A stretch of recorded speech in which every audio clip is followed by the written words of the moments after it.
Hello guys, ഞാൻ സുനിൽ പുലുക്കുന്നിൽ. നിങ്ങൾ S K പൊറ്റക്കാടിൻ്റെ ഒരു ദേശത്തിൻ്റെ കഥ വായിച്ചിട്ടുണ്ടോ? അതിലെ ഒരു അധ്യായത്തിൽ അദ്ദേഹം ഒരു കഥ സൂചിപ്പിക്കുന്നുണ്ട്. ചില ഉദ്യോഗസ്ഥരെ പ്രീതിപ്പെടുത്താനായിട്ട് ഇവർ കാടിനുള്ളിലേക്ക് പോവുകയും അവിടെ ഒരു താമസ സൗകര്യമൊക്കെ ഒരുക്കിയതിന് ശേഷം കാട്ടിൽ താമസിക്കുന്ന ആദിവാസി പെൺകുട്ടികളെ പിടിച്ചുകൊണ്ടുവരുന്ന ഒരു കഥ. അത് വളരെ വിശദമായിട്ട് തന്നെ അദ്ദേഹം അത് സൂചിപ്പിച്ചിട്ടുണ്ട്. കല്ലുമാലയിട്ട ഈ കൊച്ചു പെൺകുട്ടികളെ ഈ കാട്ടിൽ താമസിക്കുന്ന ആദിവാസികളുടെ കുടിലിൽ പോയി പിടിച്ചുകൊണ്ട് വരുമ്പോൾ അതിൽ ഒരു രക്ഷകർത്താവ് അതിനെ എതിർക്കുന്നുണ്ട്. അയാളെ ഒറ്റ ചവിട്ടിന് കൊന്നു എന്നാണ് ആ കഥയിൽ സൂചിപ്പിക്കുന്നത്. അച്ഛൻ പിടഞ്ഞു മരിക്കുന്നത് കണ്ടപ്പോൾ പേടിച്ച് വരേണ്ട ആ പെൺകുട്ടി പിന്നീട് യാതൊരുവിധ എതിർപ്പും കൂടാതെ ഇവരുടെ കൂടെ നടക്കുന്നു. അങ്ങനെ കുറേ പെൺകുട്ടികളെ ഇവർ കൊണ്ടുവന്നിട്ട് ഇവർ ഉദ്യോഗസ്ഥരും ഇവരെല്ലാം കൂടി ക്രൂരമായി പീഡിപ്പിക്കുന്ന ഒരു വിനോദത്തെക്കുറിച്ച് എസ് കെ പൊറ്റക്കാട് അദ്ദേഹത്തിൻ്റെ നോവലിൽ വളരെ വിശദമായിട്ട് വിവരിച്ചിട്ടുണ്ട്. ഈ കഥ വായിച്ചപ്പോൾ ഞാൻ വിചാരിച്ചിരുന്നത്, ഈ എസ് കെ പൊറ്റക്കാട് ഒരു സഞ്ചാരിയായിരുന്നല്ലോ, ലോകസഞ്ചാരി.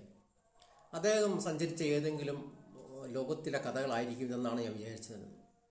പക്ഷേ ഇന്ത്യൻ സാമൂഹിക സാഹചര്യങ്ങളെക്കുറിച്ചൊക്കെ പഠിച്ചു വന്നപ്പോൾ നമുക്ക് മനസ്സിലായി അത് ഇന്ത്യയിൽ തന്നെ നടന്ന സംഭവമാണ്.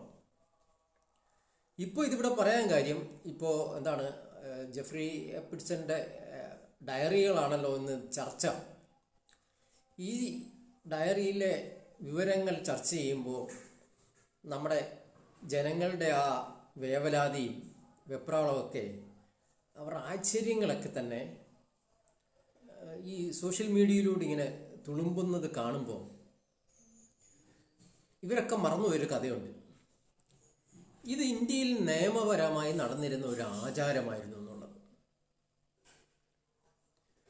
ഈ ആചാരത്തെക്കുറിച്ച് നമ്മൾ ഓർക്കണമെങ്കിൽ ശരിക്കും നമ്മൾ ഫൂൽമണിയെ ഓർക്കണം. ഫൂൽമണി ദാസിനെ പറ്റി, ഒറീസക്കാരിയായ 10 വയസ്സുള്ള ഫൂൽമണി ദാസിനെ പറ്റി. 10ാമത്തെ വയസ്സിൽ ഫൂൽമണിയുടെ കല്യാണം നടന്നു. ഫൂൽമണി വിവാഹം കഴിക്കുന്നത് 35 വയസ്സുള്ള ഹരിമോഹൻ മൈത്തിയാണ്. അന്നത്തെ ആചാരപ്രകാരം ആദ്യ രാത്രിയിൽ തന്നെ ബ്ലഡ് വരണം എന്നുള്ളത് ഒരാചാരമായിരുന്നു ആ കാലഘട്ടത്തിൽ. ആണത്വം തെളിയിക്കുക എന്ന ആചാരം. അങ്ങനെ ക്രൂരമായി റേപ്പ് ചെയ്യപ്പെട്ട ഫൂൽമണി എന്ന ആ 10 വയസ്സുള്ള പെൺകുട്ടി നടു തളർന്ന് പെടലിയൊക്കെ ഒടിഞ്ഞ് ക്രൂരമായി ആ ഒറ്റ രാത്രി കൊല്ലപ്പെട്ടു. അവളുടെ മൃതദേഹം കണ്ട് പൊട്ടിക്കരഞ്ഞത് ഇവിടുത്തെ സനാതനവാദികളൊന്നും ആയിരുന്നില്ല, ബ്രിട്ടീഷുകാരാണ്. ഈ ക്രൂരമായ ഈ നടപടിക്കെതിരെ അവർ നിയമം പാസാക്കി. അതാണ് age of consent bill. 1891 age of consent bill. ഈ ബിൽ പ്രകാരം അത്രയും കാലം ഈ ക്രൂരമായി പെൺകുട്ടികൾ കൊല്ലപ്പെടുമ്പോൾ ഇവരുടെയൊക്കെ ഭർത്താക്കന്മാരായിട്ടിരിക്കുന്നവന്മാർ രക്ഷപ്പെടുമായിരുന്നു. ആദ്യമായിട്ട് ഇയാളെയാണ് ശിക്ഷിക്കുന്നത്, ഹരിമോഹൻ മൈത്തിയെ. ഇതിനെതിരെ അന്നത്തെ സനാതനവാദത്തിൻ്റെയൊക്കെ മുൻനിരയിലുണ്ടായിരുന്ന ബാലഗംഗാധര തിലകന്റെ നേതൃത്വത്തിൽ ബ്രാഹ്മണരെല്ലാവരും ഒത്തുകൂടി 10,000ങ്ങളെ അണിനിരത്തിക്കൊണ്ടുള്ള ഭയങ്കരമായ പ്രക്ഷോഭങ്ങൾ ഇന്ത്യയിൽ അവർ നടത്തി. പക്ഷേ ബ്രിട്ടീഷുകാർ ഇതിലൊന്നും മൈൻഡ് ചെയ്യാൻ പോകാത്തതുകൊണ്ട് ഇതിനെ അടിച്ചമർത്തിയതിന് ശേഷം അവർ കൃത്യമായി ഈ നിയമം ഇന്ത്യയിൽ പാസ്സാക്കി. 12 വയസ്സിന് ശേഷമേ ഒരു പെൺകുട്ടിയെ വിവാഹം കഴിക്കാൻ പാടുള്ളൂ എന്നുള്ളത്. ഇന്ന് ഈ എഫ്രിയുടെ ഡയറിയൊക്കെ കണ്ട് വേവലാതിപ്പെടുന്നവർ മനസ്സിലാക്കണം, ഫൂൽമണിക്ക് മുമ്പ് പിടഞ്ഞു മരിച്ച നമ്മുടെ കൊച്ചു പെൺകുട്ടികളെക്കുറിച്ച്, അവരുടെ ക്രൂരമായ മരണത്തിന് സാക്ഷികളായ ഇവിടുത്തെ ആചാരങ്ങളെക്കുറിച്ച്, സനാതനവാദത്തെക്കുറിച്ച്.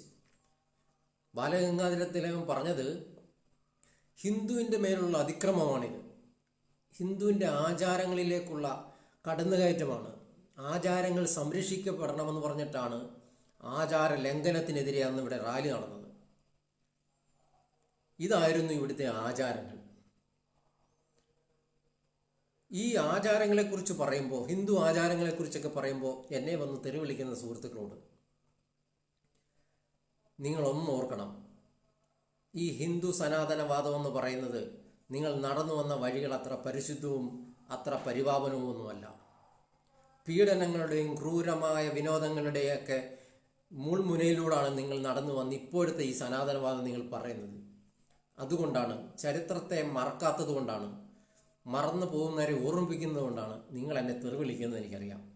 നിങ്ങൾ വിളിച്ചുകൊള്ളുക, പക്ഷേ ചരിത്രം ഞാൻ പറഞ്ഞുകൊണ്ടേയിരിക്കും. ഈ സനാതനത്തിൻ്റെ നിങ്ങളുടെ ലക്ഷ്യം എന്താണെന്ന് തിരിച്ചറിയാനുള്ള ഉൾവിളി ഞങ്ങളുടെ ജനങ്ങൾക്ക് ബോധ്യപ്പെടുത്തിക്കൊണ്ടേയിരിക്കും.